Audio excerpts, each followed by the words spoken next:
itu pemandangannya tidak jauh beda dengan Raja Ampat, Pak. Wah, masa? Bahkan Paman Birin itu. Jangan macem-macem, Pak. Kalau Bukan bilang Paman Birin, Pak. Papandiran santai. Assalamualaikum warahmatullahi wabarakatuh. Selamat Waalaikumsalam jumpa. Kita sekarang berada di podcast Antara Biro Kalimantan Selatan. Kita hari ini akan membicarakan hal-hal yang menarik. Saya rasa cukup menarik karena kita bicara mengenai pedesaan. Gimana sih desa-desa di Kalimantan Selatan itu kondisinya seperti apa? Tentunya untuk bicara desa itu harus dengan orang-orang yang paham, yang mengerti tentang desa yang di Kalimantan Selatan itu. Kali ini kita punya tamu narasumber dari Kementerian Desa. Namanya Pak Mugiharto Wakmandi SE yang biasa dipanggil Mas Mugi. Kalau orang Jawa namanya panggil Mas Mugi. Apa kabar Pak Mugi? Kabar baik, Pak. Selamat datang di Antara. Ini baru pertama kali ya? Pertama kali. Mudah-mudahan ini pertama untuk selanjutnya. Alhamdulillah. Ini tentunya harus selanjutnya, Pak. Ya. Karena banyak yang harus disampaikan bagaimana supaya desa-desa di sini menjadi lebih hebat lagi. Betul. Setuju, saya setuju. Sepakat. Apalagi saya lihat juga orang-orang di sini juga sangat antusias sekali untuk membangun desanya ya Pak ya. Betul Pak. Betul. Kalau boleh tahu Pak ya, berapa banyak sih desa-desa yang ada di Kalimantan Selatan itu? Boleh, silakan monggo ceritakan. Jadi terima kasih Pak Ali atas undangannya. Ini saya merasa tersanjung ini. Alhamdulillah. Jadi diberikan forum di sini. Di Kalsel itu ada 11 kabupaten. 11 kabupaten. 11 kabupaten yang mengelola desa. Betul. Jadi kalau di pemerintahan semuanya ada 13 kabupaten kota, betul. Tapi ada 2 kota yang tidak punya desa. Apa tuh? Banjarmasin sama Banjarbaru. Nah, ini jadi 2 ini kita keep. Itu kota aja sebutnya kota, ya. itu kota. Yang dikelola kelurahan-kelurahan. Kelurahan aja. Jadi ada 11 di Kalimantan Selatan ada 11 kabupaten. Iya. Dari 11 kabupaten itu sementara ini tercatat 143 kecamatan.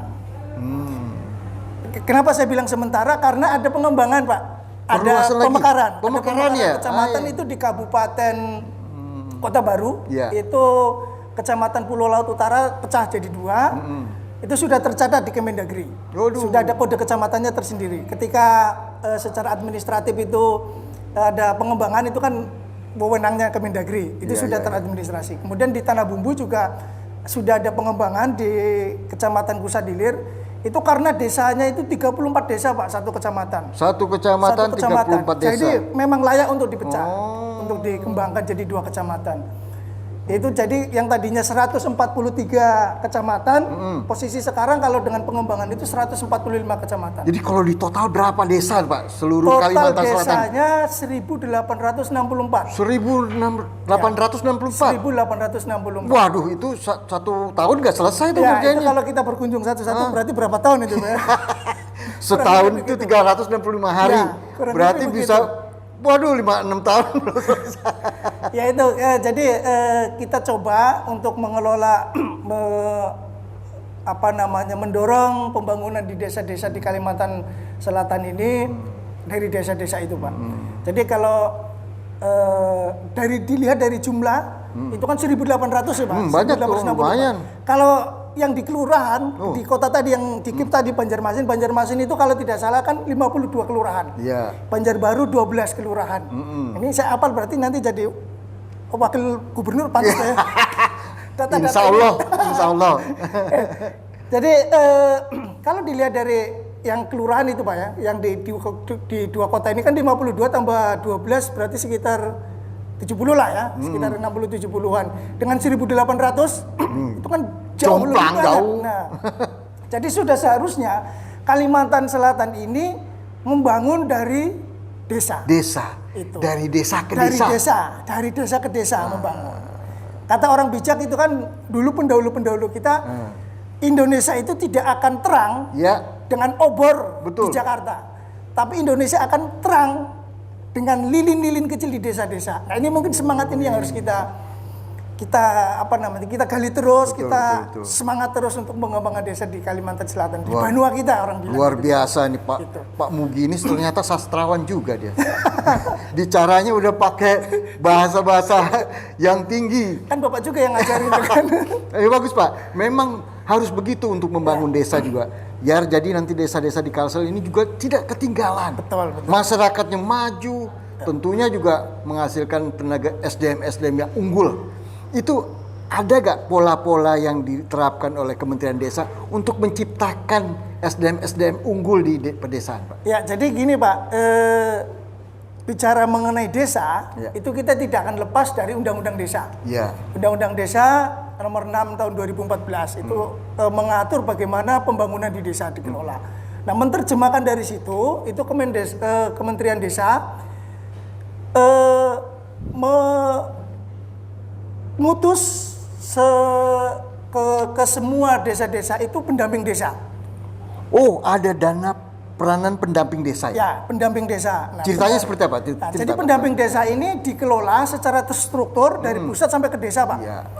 Di pusat itu ada juga pendamping untuk mengelola desa itu kita sebut sekarang namanya tenaga pendamping profesional. Profesional. Nah, seluruh pendamping desa ini kita sebut dengan tenaga pendamping profesional. Di pusat itu ada namanya tenaga pendamping profesional pusat. Kalau dulu namanya tenaga ahli utama. Sekarang dengan keluar Permendes yang baru nomor 40 baru kemarin Pak, 3 hari kemarin.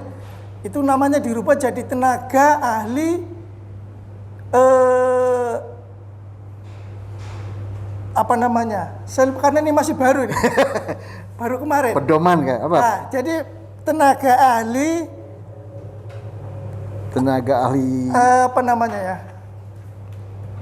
pendamping desa apa gimana? bukan. Apa? Tenaga ahli penyelia. Oh, penyelia. Penyelia utama, kemudian penyelia madya, kemudian nanti di provinsi ada namanya penyelia pratama. Nah, dari pusat itu mengelola seluruh Indonesia.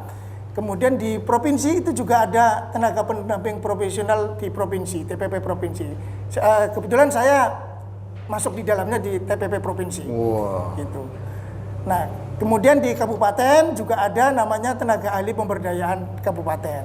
Pak, kalau boleh tahu berapa sih jumlah dari tenaga pendamping itu di Kalimantan Selatan ya? Nah, ya itu tadi Pak. Jadi dari 1864 desa itu kita sudah punya kuota. Kuotanya berapa? Nah, dari kuotanya itu sekitar 960 sekian untuk pendamping lokal desanya. Jadi tadi di provinsi ada, di kabupaten ada, di tingkat kecamatan ada, di desa ada, Pak. Nah, untuk di provinsi itu kuotanya 7 orang. 7 orang. Kemudian untuk di kabupaten, masing-masing kabupaten itu antara 6 orang gitu. Kemudian nanti di kecamatan juga ada, itu ada pendamping desa pemberdayaan, ada pendamping desa teknis infrastruktur. Ini tenaga pendampingnya ini dipilihnya bagaimana? Apakah dia orang-orang desa, ataukah dari mahasiswa, ataukah dari mana, Pak? Pendamping desa ini sih sebenarnya kontrak, Pak. Kontrak. Nah, Oh, kontrak. Nah, ini yang mungkin harus kita pahamkan ke awam gitu ya, bahwa kita ini tenaga pendamping kadang berharap ya punya hak yang tidak yang pantas lah untuk tugas-tugas kami, karena tugas kami Bapak itu purna tugas, artinya purna waktu. Ya. Dimaksud dengan purna waktu itu kita bisa bekerja yang normalnya orang 8 jam, kita bisa 10 jam, bisa 12 Kok bisa jam. begitu? Iya Pak, karena gini. Overtime dong jadinya. Betul.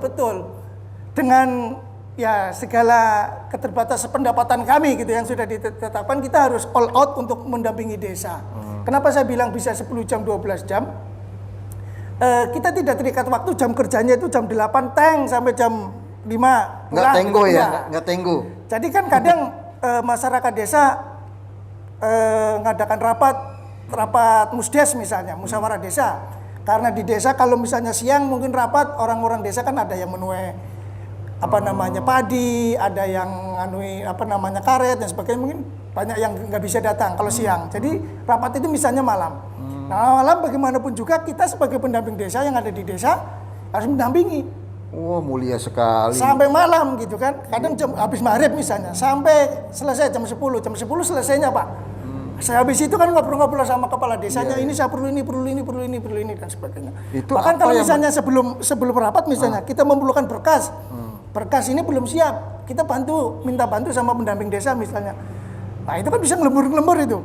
Gitu. Jadi bisa jadi nih. Jam 7, jam 8 tidur dia. Bisa jadi Pak. Tapi jam 5 sampai jam 12 malam mungkin dia bekerja. Jadi kayak sebenarnya tenaga pendamping ini kayak wartawan juga, Pak. Betul Pak, kayak wartawan, kayak dokter ya, tengah malam ditelepon mau melahirkan ya harus datang gitu. Harus siap 24 jam harus ya. siap 24 jam. Walaupun kerjanya bukan 24 jam, Iya, tapi harus iya, siap gitu. iya, betul. Waduh, luar biasa nih, Pak. Ya intinya mereka ini punya dedikasi yang tinggi, Pak ya. Iya. Kemudian Pak, kalau dilihat-lihat ya, berdasar dari pantauan dari Kemendes sendiri, pembangunan desa di Kalimantan Selatan itu seperti apa sih Pak? Yang sudah tercapainya itu seperti apa Pak? Ya jadi mungkin berawal dari sini Pak ya, bahwa untuk pembangunan desa itu kan desa harus menganggarkan dulu Pak, sesuai dengan namanya APBDes. Nah dari APBDes itu kan ada strukturnya, struktur pendapatannya. Pendapatannya itu salah satunya itu kan dari dana desa. Dari dana desa, kemudian dari alokasi dana desa itu yang dikelola oleh Pemda kabupaten masing-masing, kemudian dari ada BPHTB, pembagian pajak dan sebagainya. Nah, sebenarnya dana desa ini sebagai salah satu unsur pendapatan desa saja. Berapa sih Pak dana desa tuh per desa di Kalsel ini? Kalau di rata-rata Pak ya, kalau di rata-rata itu kan kisarannya itu antara 600 sampai dengan 1 sekian lah. Per tahun? Per tahun. Nah, tapi kalau di rata-rata di Kalsel ini umumnya itu sekitar 700-800 lah juta setahun. Nah, itu pemberian atau mengucurkannya tidak langsung sekonyong-konyong Januari kasih 800 juta enggak Pak. Gimana caranya Pak? Jadi itu bertahap. Jadi bertahap, tahap 1, tahap 2, tahap 3. Tahap 1 40%, 40%. tahap 2 40%, tahap 3-nya 20%. Itu tergantung kebijakan sih ya, tergantung kebijakan per tahun biasanya ada polanya berbeda-beda. Ada yang kadang 30, 40 misalnya. Bisa jadi seperti itu. Tapi untuk tahun 2021 ini polanya 40, 20. Itu untuk apa aja Pak? Boleh dipergunakan untuk apa aja di dana desa itu? Untuk jadi gini Pak, untuk pengelolaan dana desa sendiri itu setiap tahun Kementerian Desa itu mengeluarkan peraturan untuk prioritas dana desa. Ya, gimana? Jadi ketika misalnya saya kasih nih kamu 1 miliar dana desa, itu nggak bisa kemudian ini saya mau beli mobil, saya mau beli ini, mau beli ambulans, nggak bisa. Jadi kita sudah ada rambu-rambunya. Nah, rambu-rambunya itu biasanya setiap tahun kita mengeluarkan aturan namanya prioritas penggunaan dana desa. Nah, untuk tahun ini itu ada 3 hal. Yang pertama itu untuk pemulihan ekonomi nasional skala desa. Skala desa. Nah, sekarang ini kan sedang ekonomi secara umum Indonesia masih kurang ya. down lah Pak ya. Nah, ini bagaimana kemudian kita menstimulus, mengupayakan mendukung perekonomian nasional dengan skala desa itu. Itu kemudian juga untuk pendataan. Ya, pendataan desa. Jadi setiap tahunnya kita punya rambu-rambu. Kalau tahun ini katanya ada juga untuk COVID, betul kan? Betul Pak. Jadi ada namanya untuk kebiasaan hidup baru. Nah, di situ kita untuk tahun 2021 ini kita tetapkan 8% dari anggaran itu, dari dana desa itu 8%-nya khusus untuk penanganan COVID. Oh, lumayan ya. Ya, itu semua desa. Untuk apa tuh? Beli obat, Ya, yang penting berhubungan dengan kesehatan. Penanganan COVID. Penanganan COVID. Kemudian juga ada bantuan langsung tunai. BLT ya? BLT. Itu BLT berapa tuh masing-masing? BLT 300.000 Pak per bulan. Ya. Nah, ini kenapa kemudian dari Kementerian Desa juga ada BLT juga gitu kan. Nah, jadi kita menyadari bahwa itu salah satu yang saya sampaikan tadi, salah satu stimulus untuk mendongkrak perekonomian di desa. kita berharap dengan adanya BLT itu ada daya beli Daya meningkat, beli meningkat daya beli ya, meningkat di betul-betul. masyarakat. Jadi bukan untuk anu lah ya, untuk yang macam-macam ya, tapi untuk keperluan-keperluan yang mendesak, yang dalam apa kok pandemi ini pendapatan di desa itu banyak yang turun terdampak dan sebagainya. Pak. Dan itu ininya Pak, mungkin yang perlu harus disampaikan juga, yang perlu kita harus ketahui bersama, yang berhak untuk mendapatkan BLT itu salah satu syaratnya adalah tidak mendapatkan bantuan tunai atau bantuan apapun dari bantuan yang lain pemerintah, misalnya kayak dana sosial gitu dana ya. sosial dari Kemensos dan Kemensos, sebagainya, itu ya. di luar itu. Iya. Kita mengcover itu. Ya jangan double-double dong. Nah Pak. itu Pak. Jadi Iya. jangan sampai kemudian sudah dapat dari Kemensos, Iya. dapat dari Kemendes gitu Pak. Bukannya nggak boleh, Ya, tapi kita sebaiknya berbagi, jangan. kita berbagi supaya rata. Iya Pak, Lebih ini Pak. begitu. Apa aja sih Pak prioritas pembangunan desa yang harus diutamakan itu dengan adanya bantuan desa, dana desa tersebut Pak? Ya, salah satu di antaranya Pak untuk tahun ini seperti saya sampaikan tadi, memang untuk tahun 2021 ini kita geraknya agak diikat ya. Agak diikat oleh aturan-aturan itu, tidak seperti tahun-tahun sebelumnya. Ya. Jadi kita lebih cenderung pada berkaitan dengan penanganan pandemi. Pandemi ya. Penanganan pandemi. Jadi itu bantuan tunai langsung, kemudian kalau pun infrastruktur, kita infrastruktur ada namanya PKTD. Apa tuh? Padat karya tunai. Oh. Padat karya tunai. Padat Artinya karya tunai. Duitnya dipakai untuk bukan. Jadi apa, gimana? kegiatan infrastruktur yang ditekankan pada tahun 2021 ini, bagaimana kemudian infrastruktur itu terbangun atau mendukung infrastruktur dengan biaya upah itu 50%. Oh gitu. Gitu. Memang kalau misalnya hitung-hitungan teknis mungkin itu nggak bisa gitu kan. Cuma ada beberapa kegiatan-kegiatan yang berkaitan dengan infrastruktur itu bisa untuk dilakukan yang kita sebut dengan PKTD tadi. Oh gitu Pak. Ini Pak, satu lagi ini kan juga sedang menarik juga dibicarakan itu BUMDes. Ya, itu BUMDes itu kan cikal bakalnya kan BUMN, BUMD, BUMDes BUMDes, itu. betul. Nah, Itu ini jadi ceritanya- topik itu. Ini gimana cerita sekarang ini? Terutama di Kalimantan Selatan, Ya. BUMDesnya itu seperti apa? Udah ada yang jadi gak seperti itu? Jadi bicara mengenai BUMDes Pak, ini BUMDes itu kan kaitannya juga dengan prioritas tadi yang Iya. saya sampaikan, pemulihan ekonomi. Iya, Karena betul. pemulihan ekonomi, salah satunya kita mendorong BUMDes di Kalimantan Selatan ini berperan aktif untuk pemulihan ekonomi. Nah, dari 1.864 desa di Kalimantan Selatan itu yang ada BUMDesnya itu sekitar 1.300-an lah Pak. Oh banyak dong. 1.390, jadi 1.400-an lah. Banyak. Jadi hanya sekitar 400 sekian yang nggak ada. Oh. Nah pertanyaannya, yang aktif berapa? Itu dia. Itu kan, yang tidak Ada aktif berapa, banyak, tapi gitu. kalau nggak aktif, Nah wah. itu. Jadi kalau dari data kami itu yang aktif itu hanya sekitar ya 600-an lah. Oh 50%-nya Pak. Ya 50%. Jadi 50% dari yang ada itu 50% aktif, 50% masih tidak aktif. Iya, iya. Tidak aktif ini banyak banyak hal ya yang membuat mereka tidak aktif. Satu diantaranya SDM. SDM. Jadi kita pengen mengelola usaha misalnya dengan wadah BUMDes, cuma di desa itu tidak ada orang yang memadai untuk mengelola itu. Kalau dari BUMDes yang berhasil tuh contohnya seperti apa Pak di sini? BUMDes yang berhasil cukup banyak sebenarnya di Kalimantan Selatan. Jadi kalau dari presentasi yang ada, itu Kabupaten Banjar itu menduduki salah satu kabupaten yang menduduki dari desa yang ada BUMDesnya. Dari ada yang BUMDesnya itu BUMDesnya aktif. Itu lumayan aktif lah kalau di Banjar ya. Kalau dari catatan saya sekitar 120-an lah BUMDes. Yang Di desa di Kabupaten Banjar itu ada 277 desa. 277. Apal ya ini. Jumlah desa di Banyak juga setiap kabupaten. Jadi Kabupaten Banjar ini desanya paling banyak Pak di Kalimantan Kabupaten Banjar ya? Ya kabupaten paling banyak penduduknya, paling banyak desanya, 277.